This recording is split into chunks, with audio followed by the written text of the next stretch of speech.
l'administration de l'hôpital, nous avions convié à 2 séminaires de réflexion et de proposition, avec même des experts issus de l'université et de l'inspection du travail. À l'issue de ces 2 séminaires, les experts avaient conclu que l'intersyndicale avait bien raison de dénoncer la nature des contrats que l'administration faisait signer aux travailleurs. Depuis plus de 20 ans, à Albert-Royer, plus de la moitié des effectifs signent des contrats de prestation de services renouvelables N fois. Et c'est pas normal.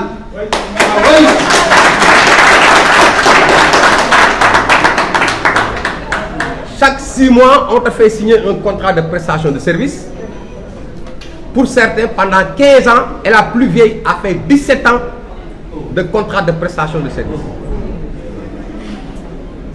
Avec de modiques sommes qui véritablement frisent même le ridicule. C'est un système d'exploitation qui ne peut plus perdurer.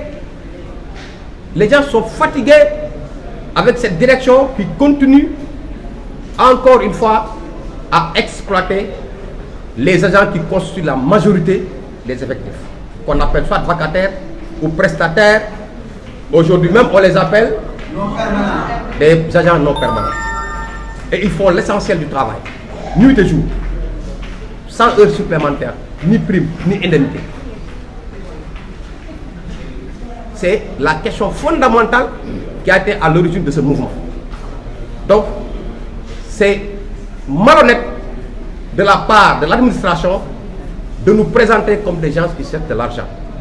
C'est vraiment malhonnête. L'intersyndicale n'a jamais demandé une augmentation. L'intersyndicale n'a jamais demandé de l'argent. C'est l'administration, à l'issue de ces 2 séminaires, qui a fait un rapport pour proposer la revalorisation de la rémunération. C'est un document qui existe, produit par l'administration de l'hôpital, que nous avions amendé mais qu'ils ont refusé. Ensuite, on a accepté de manière consensuelle ce document qui devait conduire à la revalorisation de la rémunération. Qu'est-ce qui s'est passé? La directrice a pris ce rapport qu'elle a amené au sein du conseil d'administration et qui s'est débiné à la dernière minute pour venir nous proposer la rémunération à hauteur de 25% des recettes. Ce qui devait être une catastrophe pour le personnel de Albert-Royer. C'est ça la vérité. Aujourd'hui, qu'est-ce que l'administration a fait? Le conseil d'administration s'est réuni pour accepter l'augmentation des primes des chefs de service et des chefs de division, ignorant totalement le reste du personnel. Comment est-ce que des gens qui se battent nuit et jour pour produire des recettes, lorsqu'il y a augmentation des recettes, tu donnes aux chefs et tu ignores les agents qui produisent ces ressources? C'est ça aujourd'hui la situation. 30 000 francs de plus pour chaque chef de service ou chaque chef de division. 3 000 francs pour les agents simples. Vous pensez que ça c'est logique? Vous pensez que ça c'est normal? Voilà les gens de difficultés que les travailleurs d'Albert-Royer traversent. Aujourd'hui, sur la question du droit au congé de maternité, les femmes travaillent jusqu'à terme dans cet hôpital. Pour un hôpital dirigé par une femme. Il y a de cela 2 dimanches, une dame a accouché d'une prématurée ici au SAU, ayant passé la garde le samedi.